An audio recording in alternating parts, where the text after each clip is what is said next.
Surat Rander વિયરકમ causeway 4 નંબરના દરવાજાની grill અચાનક તૂટી ગઈ હતી। ગ્રીલ તૂટવાના કારણે પાણીનો મોટા પ્રમાણમાં વેડફાટ થઈ ગયો હતો।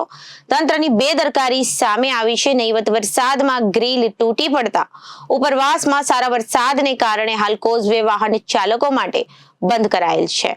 હાલ કોઝવે ઉપરથી પાણી જતું નથી। છેલ્લા ગ્રીલ તૂટવાના કારણે પાણી વહી રહ્યું છે। રાંદેર વિયરકમ કોઝવે 4 નંબરના દરવાજાની ગ્રીલ તૂટી ગઈ હતી। ગ્રીલ તૂટવાને કારણે પાણીનો મોટા પ્રમાણમાં વેડફાટ થઈ ગયો હતો।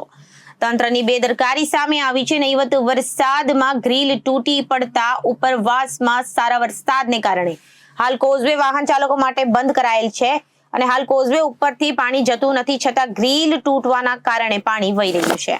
રાજ્યભરમાં અને ગુજરાત અને દક્ષિણ ગુજરાતમાં ખાસ કરીને મેઘમહેર છે અને જે વરસાદ છે તે વરસી રહ્યો છે અને ઉપરવાસમાં વરસાદને કારણે જે પ્રમાણેના દ્રશ્યો કે આજે વિયરકમ કોઝવે એટલે કે રાંદેર અને કતારગામને જોડતો આ કોઝવે છે અને તેમાં લોકો માટે બંધ કરાયો હતો અને ઉપરવાસે જે પ્રમાણે નવા નીરની આવક હતી, પરંતુ અહીં જે રીતના દ્રશ્યો બતાવવાનો પ્રયાસ કરીશ કે આ જે કોઝવે ખાતેનો 4 નંબરનો જે દરવાજો છે તેની બારી જે તૂટીને નીચે આવી જતી નજરે પડી રહી છે અને પાણી છે તે વહી જઈ રહ્યું છે। એટલે વહીવટી તંત્ર આખરે કઈ રીતની કામગીરી કરતા હોય છે તે ખ્યાલ આવતો નથી અને અનેક પ્રશ્નાર્થ ચોક્કસ ઊભા કરી દીધા છે। કારણ કે જે રીતે દર વખતે ચોમાસામાં કંઈ ને કઈ રીતે વરસાદ થતો હોય છે અને પાણી આવતું હોય છે ત્યારે સુરતને કઈ રીતની સ્થિતિમાં હોય છે, પરંતુ અત્યારે જે પ્રમાણેનો આ એક બારી તૂટી ગઈ એટલે તંત્રની બેદરકારી સ્પષ્ટપણે કહી શકાય અને જે અત્યારે જે પાણી છે તેનો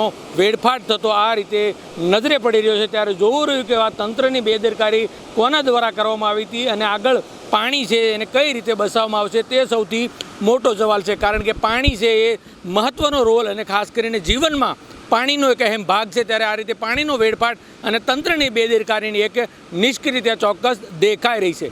યોગી સલીમ સાથે અરવિંદ રાઠોડ, જનાદેશ ન્યૂઝ, સુરત।